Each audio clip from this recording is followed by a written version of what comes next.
দিনের এই মঞ্চে এখন হয়তো শেষ, কিন্তু এখনো আগামী দিনে আরো অনেক মানুষ রয়েছেন। পরিষদের বৃহত্তর যে পরিবার, তার কিছু মানুষের কাছে এই সম্মান পৌঁছে দেওয়া গেছে, এখনো অনেক মানুষ রয়েছেন। পরবর্তী ক্ষেত্রে বিভিন্ন উপস্থাপনায় তাদের আমরা সংযোজিত করব। অনেক মানুষ রয়েছেন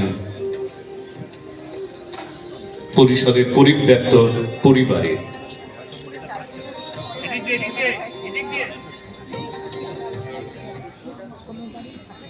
আমাদের শুভেচ্ছাগুলো পৌঁছে যাচ্ছে।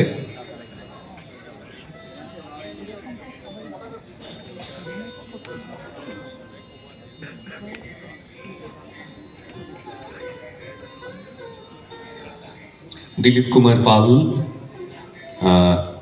বাগেশ্বরী চ্যাটার্জি, মিলন সংঘের সম্পাদক বরুণ চক্রবর্তী, নেতাজি শিশু উদ্যান, কলকাতা, CY 101 সেন্টার কোর্ট।